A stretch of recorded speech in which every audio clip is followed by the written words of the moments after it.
Lenin அவர்கள் சொன்னார், நாய் குலைக்கும், நாம பதிலுக்கு குலைக்க முடியுமா அப்படின்னு கேட்டார். குலைக்க முடியாது, அது எங்க வேலையும் அல்ல. அவருடைய அறிவுரையை நாங்கள் எப்பொழுதும் பின்பற்றக்கூடியவர்கள். நாங்கள் திருப்பி குலைக்க மாட்டோம். ஆனா கல் எடுத்து காலை உடைப்போம். ஏன்னா குலைச்சிட்டு இருக்கிற நாய் இப்ப கடிக்க வருது, நம்ம கடி வாங்கிட்டு இருக்க முடியாதுல்ல. அப்ப கல்ல எடுத்து காலை உடைப்போம். வீழு வீழுன்னு அந்த நாய் கத்திட்டு ஒத்த காலோட சுத்த போகுது. இது நடக்கும், இது உறுதியா நடக்கும். பொறுக்கிகளுக்கு போலீஸை பார்த்தா பயம், கலைஞரை பார்த்தால் சீமானுக்கு பயம். பொறுக்கி தாண்டா போலீஸை பார்த்து பயப்படணும், நீ ஏன் பயப்படுற?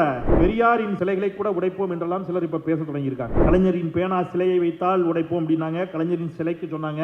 ஒதுங்கி ஒதுங்கி போயிட்டு இருக்கிறோம். இப்ப பெரியாரின் சிலைகளை உடைப்போம் என்பது போல் சொல்லி இருக்கிறார்கள். நான் பகிரங்கமாக பபாசி அரங்கிலிருந்து சவால் விட்டு விடுகிறேன். நானும் திருநெல்வேலிக்காரன், தெளிவா சொல்றேன். முடிந்தால் பெரியார் சிலையை தொட்டுப்பார். நீ திங்கிற கையில தான் கழுவணும், கழுவுற கையில தான் திங்கணும். அதே வீரன், அதே அசகாய சூரன் சொல்லணும். தேசிய கீதத்தில் ஜனகணமனையில திராவிடம்ங்கிற வார்த்தை வருது. நான் வந்தோம்னா, நான் ஆட்சிக்கு வந்தா நான் தேசிய கீதத்தை பாட மாட்டேன்னு சொல்றதுக்கு உனக்கு தில்லு திராணி இருக்குதா? கிடையாது. ஏன்? ஒன்றிய அரசு, டெல்லி சர்க்கார் பீச புடுங்கிடுவான், கட்சியே தடை பண்ணிடுவான். அப்ப இங்க அப்படியே கொஞ்சம் பேரை வச்சுக்கிட்டு விசில் அடிச்சாங்க குஞ்சுகளை வச்சுக்கிட்டு ஊரை ஏமாற்றி கொண்டிருக்கக்கூடிய ஒருவருக்கு பதில் சொல்ல வேண்டிய கடமை கலைஞரின் வாரிசுகள், கலைஞரின் பிள்ளைகள் எங்களுக்கு இருக்கிறது. ஒவ்வொருவருக்கும் ஒரு சிறப்பு இருக்கிறது. யாரை யாரோட எதுக்கு ஒப்பிடணும்? அவரவர்களுக்கு என்று ஒரு சிறப்பு இருக்கிறது. இப்ப நீ இப்படி ஒப்பிட்டேன்னா இப்ப நாங்க இப்படி ஒப்பிடுவோம். கல்வி கண் திறந்த கர்ம வீரர் பெருந்தலைவர் காமராஜரை விட பிரபாகரன் பெரியாளா? நீ ஏன் காமராஜர் போட்டோ வைக்காம பிரபாகரன் போட்டோ மட்டும் உன் மேடையில் வைக்கிற? வள்ளலாரை விட பிரபாகரன் பெரியாளா? நீ ஏன் வள்ளலார் போட்டோ வைக்கல? இப்படி நாங்க கேட்க ஆரம்பிச்சா அப்ப இந்த சிண்டு முடிகிற வேலையெல்லாம் இனி இருக்கக்கூடாது. மேடைக்கு மேடை உடனடியாக பதிலடி கொடுக்கப்படும். இங்க சில பாதைகளுக்கு பெயரிடப்பட்டிருக்கிறது.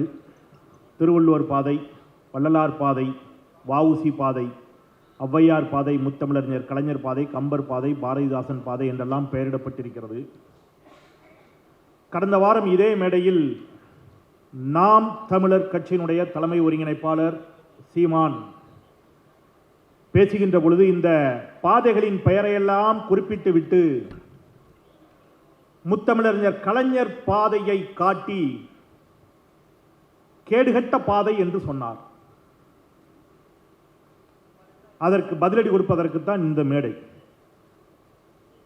மைனர் அரசியல் மேடை அல்ல, அரசியல் பேச வேண்டாம் என்றார். நான் அரசியல் தான் பேசப் போகிறேன். பொறுக்கிகளுக்கு போலீஸை பார்த்தா பயம், கலைஞரை பார்த்தால் சீமானுக்கு பயம். பொறுக்கி தாண்டா போலீஸை பார்த்து பயப்படணும், நீ ஏன் பயப்படுற? ஏனென்றால் அது சமூக நீதிக்கு வித்திட்ட பாதை. சமூக நீதிக்கு வித்திட்ட பாதையை, பெண்களின் கண்ணியத்தை காத்த பாதையை உன்னால ஏத்துக்க முடியாது. அப்புறம் அன்பு சகோதரர் லெனின் அவர்கள் சொன்னார், நாய் குலைக்கும், நாம பதிலுக்கு குலைக்க முடியுமா அப்படின்னு கேட்டார். குலைக்க முடியாது, அது எங்க வேலையும் அல்ல. அவருடைய அறிவுரையை நாங்கள் எப்பொழுதும் பின்பற்றக்கூடியவர்கள். இப்பொழுதும் அவர் சொன்ன அறிவுரையை நாங்கள் பின்பற்ற தயாராக இருக்கிறோம். நாங்கள் திருப்பி குலைக்க மாட்டோம். ஆனா கல் எடுத்து காலை உடைப்போம். ஏன்னா குலைச்சிட்டு இருக்கிற நாய் இப்ப கடிக்க வருது, நம்ம கடி வாங்கிட்டு இருக்க முடியாதுல்ல. அப்ப கல்ல எடுத்து காலை உடைப்போம். வீழு வீழுன்னு அந்த நாய் கத்திட்டு காலை ஒத்த காலோட சுத்த போகுது. இது நடக்கும், இது உறுதியா நடக்கும். அல்லது நம்முடைய மாவட்ட செயலாளர் இருக்கிறார், நான் சொல்றேன், நம்முடைய மாநகர மேயர்கிட்ட சொல்லுங்க, யார்கிட்டயாவது சொல்லுங்க, இந்த மாதிரி நாயெல்லாம் பிடிச்சி கொண்டு போய் குடும்ப கட்டுப்பாடு பண்ணுவாங்க வழக்கமா. அந்த மாதிரி எல்லாம் பெருகிக்கிட்டே போகுது. அதுக்கு சாம ஒரு பக்கம் பெருகிட்டு போகுது, ஆபத்து. இங்க என்ன, இதுக்காக தான் அந்த வரியை போட்டோம். தெக்கணமும் அதிசிறந்த திராவிட நல் திருநாடும். ஏன்டா தமிழ் தாய் வாழ்த்து பாட மாட்டேங்கிறேன்னு கேட்டா, அதுல திராவிட நல் திருநாடுன்னு வருது, அதனால பாட மாட்டேன். நீ வீரன், அசகாய சூரன். அதே வீரன், அதே அசகாய சூரன் சொல்லணும். தேசிய கீதத்தில் ஜனகணமனையில திராவிடம்ங்கிற வார்த்தை வருது. நான் வந்தோம்னா, நான் ஆட்சிக்கு வந்தா நான் தேசிய கீதத்தை பாட மாட்டேன்னு சொல்றதுக்கு உனக்கு தில்லு திராணி இருக்குதா? கிடையாது. ஏன்? ஒன்றிய அரசு, டெல்லி சர்க்கார் பீச புடுங்கிடுவான், கட்சியே தடை பண்ணிடுவான். அப்ப இங்க அப்படியே கொஞ்சம் பேரை வச்சுக்கிட்டு விசில் அடிச்சாங்க குஞ்சுகளை வச்சுக்கிட்டு ஊரை ஏமாற்றி கொண்டிருக்கக்கூடிய ஒருவருக்கு பதில் சொல்ல வேண்டிய கடமை கலைஞரின் வாரிசுகள், கலைஞரின் பிள்ளைகள் எங்களுக்கு இருக்கிறது. முத்தமிழர் டாக்டர் கலைஞரின் வழியில் வந்தவர்கள் பதில் சொல்வதற்கு தான் இந்த மேடை. அதனால அதை நாங்கள் பேசித்தான் ஆகணும். இதுல இப்ப இத்தனை பாதை இருக்குது. ஏன் நான் இப்ப சொல்றேன், இப்படி சொல்றேங்க. திருவள்ளுவர் பாதை, வள்ளலார் பாதை, வஉசி பாதை, ஔவையார் பாதை, கலைஞர் பாதை, எல்லா பாதைகளும் சிறப்பு. ஆனால் இந்த எல்லோருக்கும் சிறப்பு செய்த பாதை எது தெரியுமா? கலைஞர் பாதை. இதோ வள்ளுவர் பாதை, வள்ளுவனுக்கு வானுயர சிலை வைத்தவர் கலைஞர், வள்ளுவனுக்கு சிறப்பு செய்த பாதை. என்ன குறை கண்டுட்ட நீ? வள்ளலார் பாதை, இன்னைக்கு இருக்கக்கூடிய அரசு வள்ளலாருடைய பிறந்த தினத்தை கொண்டாடி கொண்டிருக்கிறது. நீங்க தனிப்பெரும் கருணை நாள் அப்படின்னு வள்ளலாருடைய பிறந்த தினத்தை இந்த அரசு கொண்டாடி கொண்டிருக்கிறது. வஉசியினுடைய பாதை, வஉசியினுடைய பிறந்த தினத்தை தியாக திருநாளாக அறிவித்து கொண்டாடி கொண்டிருக்கக்கூடிய அரசு இந்த அரசு. மைனர் கூட பேசும்போது சொன்னார், திராவிடம் தான் எல்லாரையும் படிக்க வைத்ததா? ஔவையாரை திராவிடம் தான் படிக்க வைத்ததா? திருவள்ளுவரை திராவிடம் தான் படிக்க வைத்ததா? ஆமாடா, ஔவையாரையும் திருவள்ளுவரையும் திராவிடம் படிக்க வைக்கல. ஆனா ஔவையார் எழுதிய ஆத்திச்சூடியை அனைவரையும் படிக்க வைத்தது திராவிடம். வள்ளுவனை திராவிடம் படிக்க வைக்கவில்லை. வள்ளுவர் எழுதிய திருக்குறளை எல்லோருக்கும் கொண்டு போய் சேர்த்தது திராவிடம், முத்தமிழறிஞர் டாக்டர் கலைஞர். அதை ஒத்துக்கிட்டு தான் ஆகணும். ஒவ்வொரு பேருந்துகளையும் எழுதி போட்டார். எனக்கு என்ன வருத்தம்னா 34,830 பள்ளிகளை கட்டி எழுப்பியவர் முத்தமிழறிஞர் டாக்டர் கலைஞர். 34,830 தொடக்க பள்ளிகள். அதுல ஏதாவது ஒரு பள்ளிக்கூடத்துக்கு இவன் போய் படிச்சிருந்தான்னா கூட இது தெரிஞ்சிருக்கும். என்ன கோபம் வருது பாருங்களேன். நீங்க கம்பெனியின் தமிழை சமகாலத்திற்கு கொண்டு போய் சேர்த்தவர் கலைஞரா இல்லையா? ஒவ்வொரு இங்க இருக்கக்கூடிய பாதைகளை வச்சு மட்டுமே நம்ம பேசுவோம். ஔவையார் பாதை, இவன் கதை விடுவான், நான் ஆமகரி சாப்பிட்டேன், அடுப்பு கறி சாப்பிட்டேன். நான் சொல்றேன், நானும் ஔவையாருக்கு ஒரு முறை ஃபோன் போட்டேன். ஔவையாருக்கு ஒரு முறை ஃபோன் போட்டேன். ஔவையாருக்கு ஃபோன் போட்டேன். ஆமா, அதெல்லாம் நம்புறீங்களே, அது நம்புங்க. நீங்க திருவிளையாடல் படம் பார்த்திருப்பீங்க. தனுஷ் நடிச்ச திருவிளையாடல், பழைய திருவிளையாடல். முருகன் கோவிச்சுக்கிட்டு போயிடுவார், மாம்பழத்துக்கு சண்டை போட்டுட்டு, பிள்ளையாட்ட சண்டை போட்டு கோவிச்சுட்டு போயிடுவார். இப்போ சமாதானப்படுத்துறதுக்கு யார் போவா? ஔவையாரை தூது அனுப்பியிருப்பாங்க. நம்ம போன உடனே ஔவையார் பாடுவாங்க, பழம் நீ அப்பா, ஞான பழம் நீ அப்பா, தமிழ் ஞான பழம் நீ அப்பா, அப்படியே பாடிட்டு வரும்போது ஔவையார் சொல்லுவாங்க, ஆறுவது சினம் கூறுவது தமிழ் அறியாத சிறுவனானி, மாறுவது மனம் சேருவது இனம் புரியாத முருகனானி, இப்படியே பாடுவாங்க. ஆறுவது சினம் கூறுவது தமிழ் அறியாத சிறுவனா நீன்னு ஔவையார் சொல்றாங்க. ஆறுவது சினம்னா என்னங்க? ஏதோ சமஸ்கிருத மந்திரம்னா இல்லை. ஆறுவது சினம்னா கோவப்படாத அப்படின்னு அர்த்தம். கோவப்படாதேன்னு தமிழ் சொல்லியிருக்கு அப்படின்னு ஔவையார் சொல்றான். ஆறுவது சினம் கூறுவது தமிழ். இப்போ நான் ஔவையாருக்கு ஃபோன் போட்டேன், என் பாட்டி பொய் சொல்கிறேன், நான் தமிழ் படிச்சிருக்கிறேன், சீமான் மாதிரி ஸ்கூல் போகாத பையன் இல்லை, நான் ஸ்கூல் போனேன். எங்கள் வாத்தியார் ஆத்திச்சூடி சொல்லி கொடுத்துருக்கார், எங்கள் அப்பா தமிழ் வாத்தியார், அறம் செய்ய விரும்பு. அடுத்த வரி, ஆறுவது சினம் இயல்வது கரவேல். எழுதியது யாரு? ஔவையார். ஆனால் ஔவையார் முருகன்ட்ட என்ன சொல்றா? ஆறுவது சினம் கூறுவது தமிழ்னு சொல்றா. நான் சொன்னேன், பாட்டி நீ தானே சொன்ன ஆறுவது சினம்னு, நீ சொல்லலாம்ல முருகன்ட்ட, நான் சொல்லியிருக்கேன் ஆறுவது சினம் கோவப்படாதுன்னு, நீ வான்னு சொல்லலாம்ல, நீ அட்வைஸ் பண்ணலாம்லன்னு சொன்னபோது ஔவை சொன்னா, அது எப்படி, எதுக்கு இருக்கிறது கடவுள் அல்ல, கடவுளுக்கு போய் நான் அட்வைஸ் பண்ண முடியுமா? நான் பண்ண முடியாது. சரி, பெரிய கடவுள் ஒருத்தர் இருக்கார்ல சிவபெருமான், அவர் தானே பஞ்சாயத்து பண்ண சொல்லி உன்னை அனுப்பியிருக்கிறாரு, எப்பா உங்க அப்பன் சிவபெருமான் கூப்பிட்டாண்டா வா கோவப்படாதுன்னு சொல்லலாம்ல, அது எப்படி? சண்டையே சிவனுக்கும் முருகனுக்கும் தானே. அப்போ சிவனை விடவும் உயர்ந்த ஒன்று பஞ்சாயத்து பண்றதுக்கு எனக்கு தேவைப்பட்டுச்சு. சிவனை விடவும் உயர்ந்த ஒன்று என் தாய் தமிழை தவிர வேறு ஒன்றுமில்லை. எனவே நான் பஞ்சாயத்துக்கு தமிழை கூட்டண்டா பேராண்டி என்று ஔவை சொன்னாள். அந்த தமிழுக்கு செம்மொழி அங்கீகாரத்தை பெற்று தந்தது முத்தமிழர் டாக்டர் கலைஞர். அந்த தமிழை வழிபாட்டு மொழியாக்கி ஆணை பிறப்பித்தது திராவிட இயக்கம், முத்தமிழர் டாக்டர் கலைஞர். இங்க ஏதாவது போற போக்கில் எதையாவது அடிச்சு இப்ப இதை பேசி ஆகணும். இதெல்லாம் இனிமேல்லாம் இப்படிலாம் விட்டுட்டே இருக்கக்கூடாது. எத்தனை திட்டங்களுக்கு அடுக்குனாங்க. ஒரு இலக்கியம், இன்னைக்கு இலக்கியம் இலக்கியத்திலேருந்து தொடருவோம். ஒரு இலக்கியம் எப்பொழுது பயனுள்ள இலக்கியமா இருக்கணும்? மக்களுக்கு பயன் தரணுங்க. அல்டிமேட்டா அதான, கடைசியா மக்களுக்கு அது பயன் தருகிறதா? ஏதேனும் மக்களுக்கு பயன் தரவில்லைன்னா எந்த இலக்கியத்தாலும் பயன் இல்லை. நீங்க கலைஞருடைய எல்லா எழுத்துக்களும், கோவிலின் அவர்கள் பல மேடையில் அவர் சொல்லுவார், எல்லா அவருடைய, நீங்க பராசக்தியில கல்யாணியை கஞ்சிக்கில்லாமல் அலைய விட்டது யார் குற்றம்? அதான் கேள்வி. ஓடினால் ஓடினால் வாழ்க்கையின் ஓரத்திற்கே ஓடினால் அவள் ஓட்டத்தை நிறுத்தி இருக்க வேண்டும், வாட்டத்தை போக்கி இருக்க வேண்டும். செய்தார்களா இந்த கயவர்கள்? கல்யாணியை கஞ்சிக்கில்லாமல் அலைய விட்டது யார் குற்றம்? இது ஒரு டயலாக், கலைஞர் எழுதியது. இப்ப பாருங்க, கல்யாணிங்கிறது ஒரு பெண் அல்ல, அந்த கதாபாத்திரம் இல்ல, ஏகப்பட்ட கல்யாணி இந்த நாட்டில் இருக்கிறார்.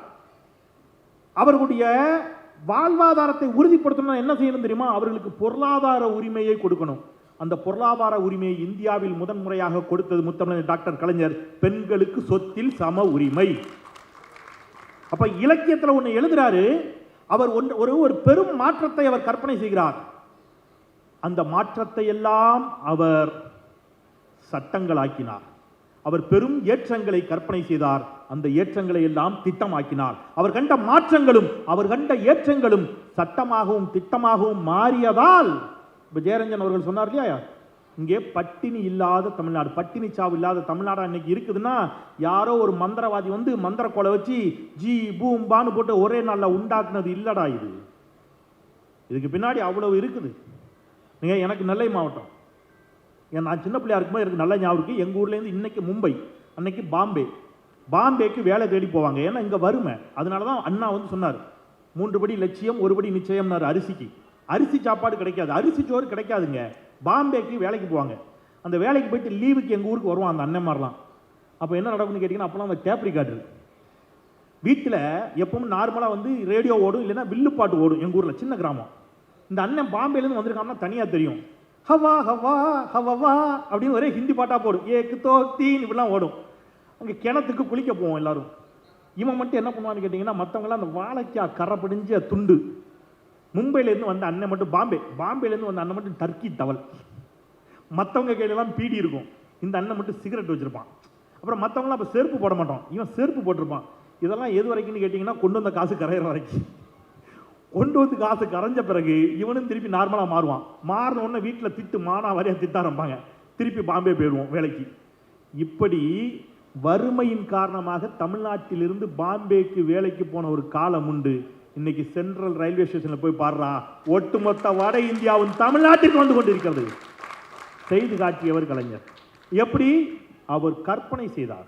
எதெல்லாம் கோவிலின் ஒரு முறை சொல்லுவார், அதை நீங்க வந்து பராசக்தி படத்தில் ஹீரோ வந்து இறங்கின உடனே முதல் குரல் பிச்சை ஐயா அப்படின்னு உடனே தமிழ்நாட்டின் முதல் குரலே இதுவா அப்படின்னு ஒரு டைலாக்கு எனக்கு சொல்லும் போதே உள்ளபடியே புள்ள இருக்குதுங்க. ஒரு டைலாக்கு நம்ம டைலாக்கா கடந்துட்டோம். ஆனால் கலைஞர் எவ்வளவு பெரிய திட்டங்களோடு இருந்திருக்கார் பாருங்க.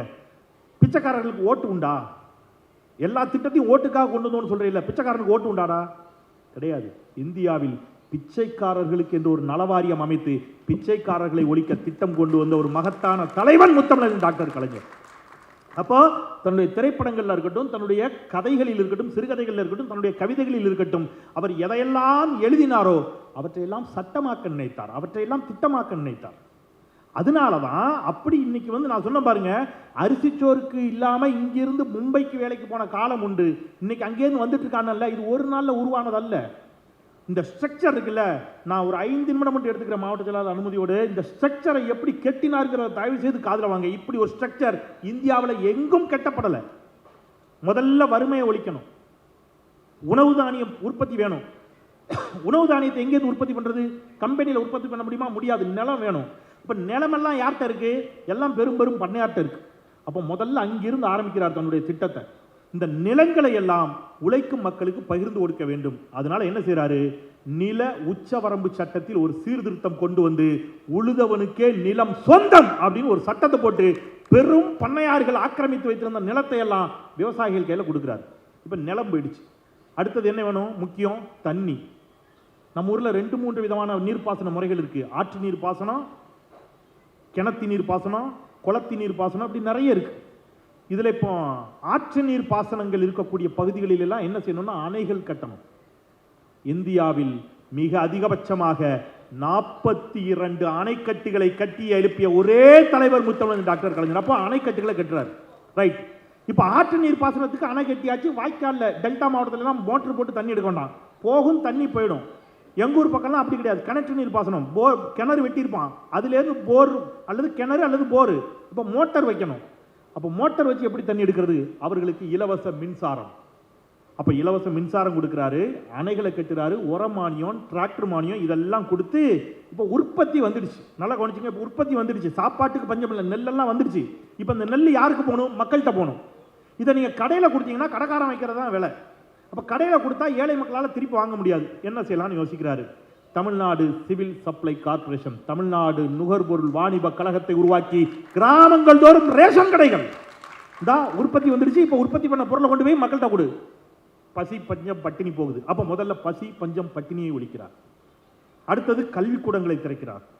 அடுத்தது தொழிற்பேட்டைகள், சிப்காட், சிப்கோ என்று ஏராளமான தொழிற்பேட்டைகளை திறக்கிறார்.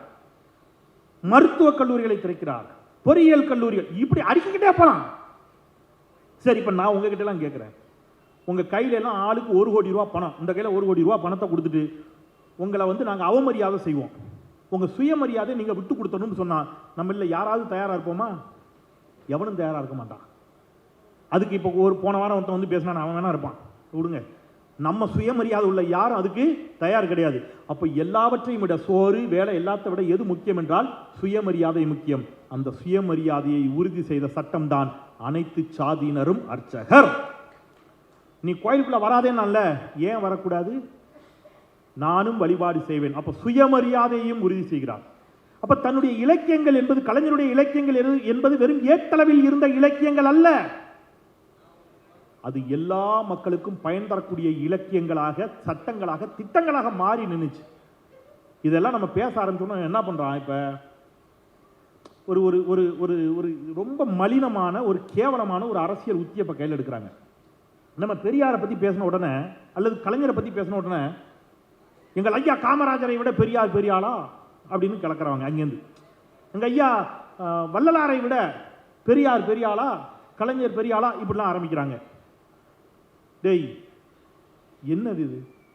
எதுக்கு? ஒவ்வொருவருக்கும் ஒரு சிறப்பு இருக்கிறது. யாரை யாரோட எதுக்கு ஒப்பிடணும்? அவரவர்களுக்கு என்று ஒரு சிறப்பு இருக்கிறது. இப்போ நீ இப்படி ஒப்பிட்டேன்னா இப்போ நாங்கள் இப்படி ஒப்பிடுவோம்.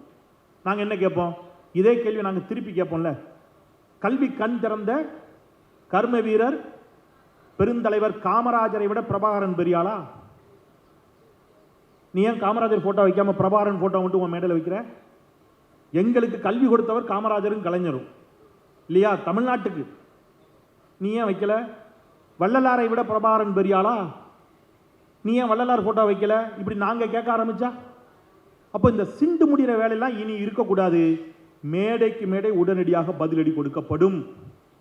மேடைக்கு மேடை. இன்னைக்கு நான் உள்ளபடியே ரொம்ப பயந்தது மைனரை நம்ம எப்படி கண்ட்ரோல் பண்ண போறோம்னு தான் பயந்தேன். ஏன்னா மைனர் என் அன்பு தம்பி மைனர் ஆமா, அவரை மயில பிடிச்சி கூண்டில் அடைச்ச கதையா, குயில பிடிச்சி கூண்டில் அடைச்ச கதையா அண்ணன் ராஷர் அண்ணன் அடைச்சி வச்சு கூட்டு வந்தாரு. கட்டுக்குள் வச்சிருந்தோம் மைனரை.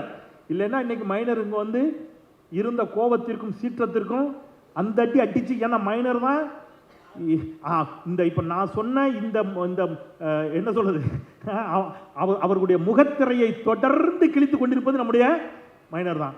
அந்த மாதிரி இனி நாங்கள் தொடர்ந்து இவர்களுடைய முகத்திரையை கிழிப்போம். இங்கே இத்தனை பேருக்கு இந்த நம்முடைய நுழைவாயிலில் பெயர் வைக்கப்பட்டிருக்கிறது. பபாசிக்கு நான் நன்றி சொல்கிறேன். முத்தமிழர் டாக்டர் கலைஞர் பாதையை மையமாக வைத்து இவர்கள் அத்தனை பேரையும் ஒருங்கிணைத்தது கலைஞர் தான் என்பதை சொல்லாமல் சொல்லியதற்கு பபாசிக்கு நான் என் நெஞ்ச நிறைந்த நன்றிகளை சொல்லி, இன்னும் நிறைய பேசணும், ஆனால் நேரமின்மையின் காரணமாக நான் இந்த அளவிலே மீண்டும் ஒரு முறை உறக்க ஒன்றை சொல்லி நிறைவு செய்கிறேன். இப்போ ஒன்னே ஒன்று சொல்லிடுறேன். பெரியாரின் சிலைகளை கூட உடைப்போம் என்றெல்லாம் சிலர் இப்போ பேச தொடங்கியிருக்காங்க. கலைஞரின் பேனா சிலையை வைத்தால் உடைப்போம் அப்படின்னாங்க. கலைஞரின் சிலைக்கு சொன்னாங்க. ஒதுங்கி ஒதுங்கி போயிட்டு இருக்கிறோம். இப்போ பெரியாரின் சிலைகளை உடைப்போம் என்பது போல் சொல்லியிருக்கிறார்கள். நான் பகிரங்கமாக பபாசி அரங்கிலிருந்து சவால் விட்டு விடுகிறேன். நானும் திருநெல்வேலிக்காரன், தெளிவாக சொல்கிறேன். நான் பேசப் போகின்ற வார்த்தைகளுக்கு அர்த்தம் தெரிந்தே சொல்கிறேன். முடிந்தால் பெரியார் சிலையை தொட்டுப்பார். நீ திங்கிற கையில் தான் கழுவணும், கழுவுற கையில் தான் திங்கணும். சொல்லிட்டு விடைபெறுகிறேன். நன்றி.